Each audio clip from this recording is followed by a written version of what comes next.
मनीष गर्ग, गुजरात।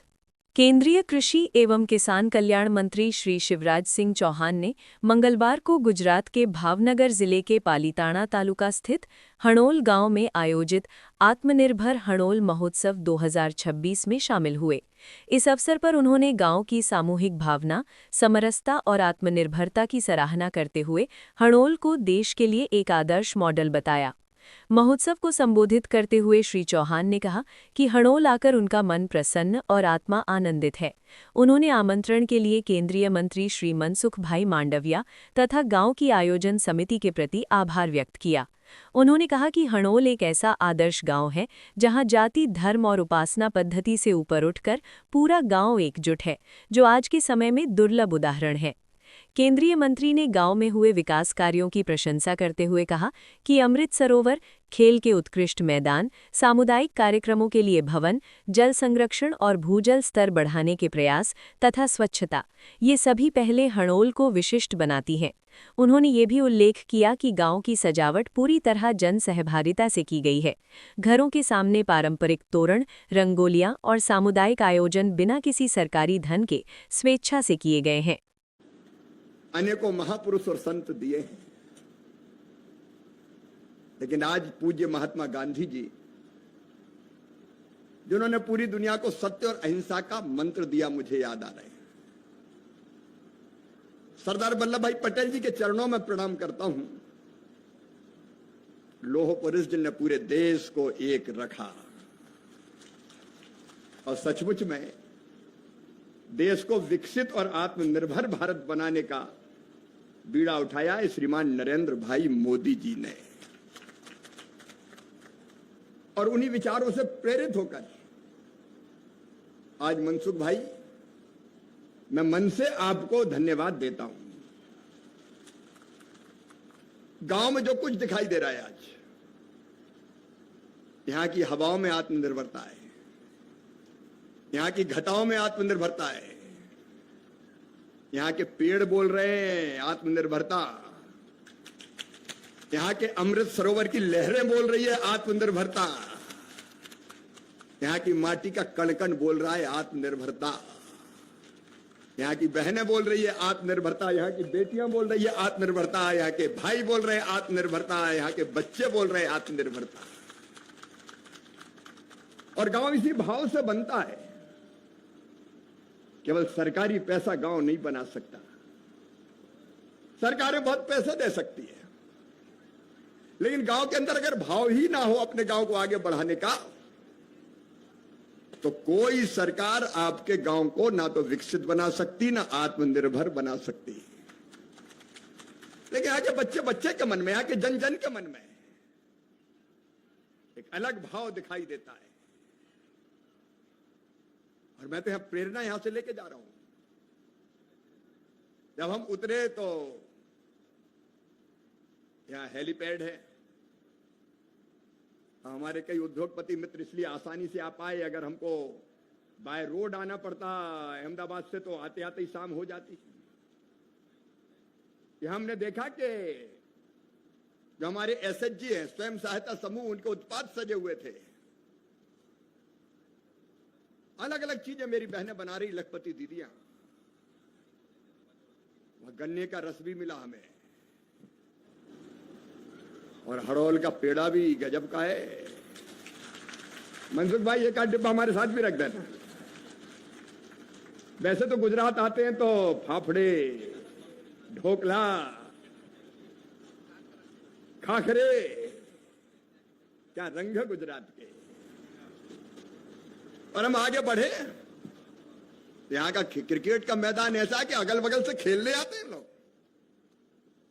आसपास के जिलों की प्रतियोगिताएं यहां संपन्न होती है, और यहां से अंतर्राष्ट्रीय खिलाड़ी निकल रहे हैं। इसका मतलब है कि इस माटी में प्रतिभा की कमी नहीं है, योग्यता की कमी नहीं है। अगर सुविधाएं मिल जाए तो गांव के बच्चे भी चमत्कार कर सकते हैं। क्या विलेज ओलंपिक हो रहा है, बच्चे खेल रहे हैं, कूद रहे हैं। और वहां से आगे आए हम तो गांव के सार्वजनिक कार्यक्रमों के लिए, शादी विवाह, बाकी उत्सव के लिए यहां का कम्युनिटी हॉल हमने तो बड़े बड़े शहरों में नहीं देखा मनसुख भाई, जो हाड़ौल में। और वहां से आगे बढ़े, यहां का अमृत सरोवर देख के मन प्रसन्न हो गया।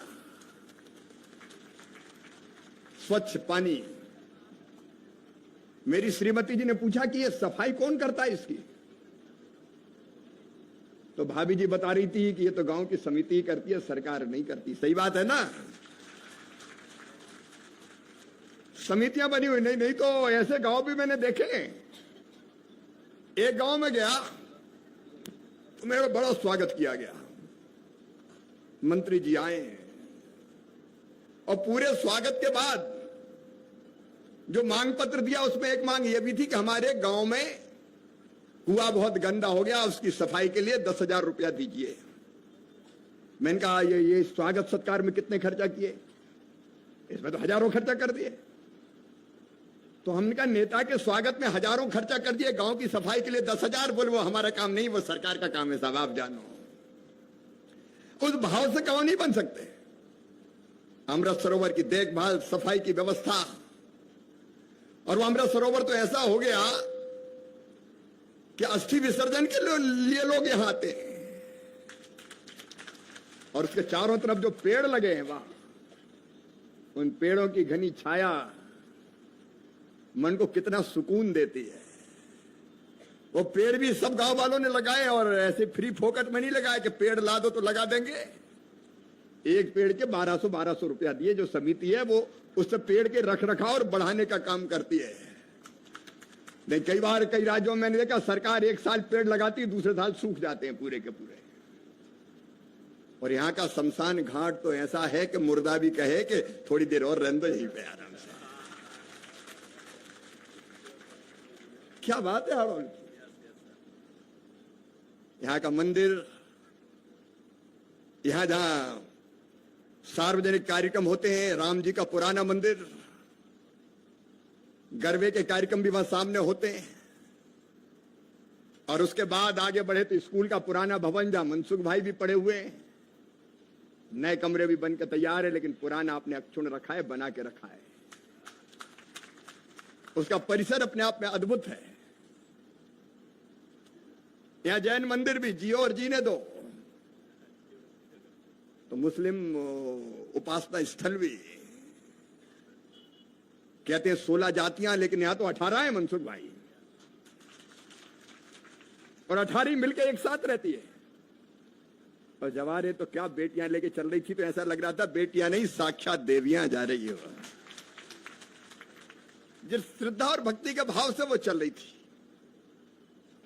और मेरी बहनें गीत गाते हुए चल रही थी। अब आजकल तो गांव में गीत गानी भूल गए। बॉलीवुड के गीत ज्यादा बनते हैं, बजते हैं, हॉलीवुड के बजते हैं, लेकिन यहाँ तो हाड़ौल के गीत गाते जी बहने जा रही थी। और गरबा तो हमने मनसुख भाई पहली बार किया। मैं सोचता था कर पाऊंगा कि नहीं, लेकिन सबसे ज्यादा मैंने ही किया। आनंद का, उत्सव का माहौल, सचमुच में अद्भुत वातावरण है। और इसके निर्माण में मनसुख भाई आपके मन में जो विचार आया, मोदी जी की प्रेरणा और आप सबका सहयोग, आपने एक नया इतिहास रचा है। मॉडल विलेज इसको कहते हैं, आदर्श गांव इसको कहते हैं। और चुनाव तो यहां हुए ही नहीं कभी। ये गांव के चुनाव कबाड़ा कर देते हैं, गांव का कई हिस्सों में बांट देते हैं। पंचायत में हार गया और जीत गया तो हारे हुए को जीता हुआ रोज दिखाई देता है कि देखूंगा अब इसको। उसी में लगे रहते हैं लोग, लड़ाई बढ़ाई में समय निकल जाता है। लेकिन यहां तो गांव बैठता और तय कर देता, ये पंच और ये पंचायत, निर्विरोध चुनाव, समरस गांव, ये सीखने के लायक है। यही पंच परमेश्वर की भारत की प्राचीन भावना है, जिसको साकार किया हाड़ौल वालों आपने। और इसलिए मैं आपका हृदय से अभिनंदन करता हूं। लेकिन मैं केवल अभिनंदन की कह के नहीं जाऊंगा, मैं प्रधानमंत्री जी के बीच इस सारे दृश्य को रखूंगा, कैबिनेट में भी रखूंगा। और मैं ग्रामीण विकास मंत्री भी हूं। और इसलिए इस मॉडल को पूरे देश में रिप्लिकेट बाकी गांव में करने में कोई कसर नहीं छोड़ेंगे। गांव के लोगों को जगाएंगे कि इस भावना को जीवित करो, ताकि अपना गांव भी आदर्श बन सके। विकसित भारत तब बनेगा जब गांव विकसित होगा। हाँ, स्किल सेंटर की बात मैं भूल गया था। बड़े बड़े शहरों में स्किल सेंटर नहीं है। हाड़ौल में स्किल सेंटर, जहां बच्चों को ट्रेनिंग मिलती है और फिर कंपनियां आती है और जॉब के लिए उनको लेके जाती है। जो जरूरी चीजें।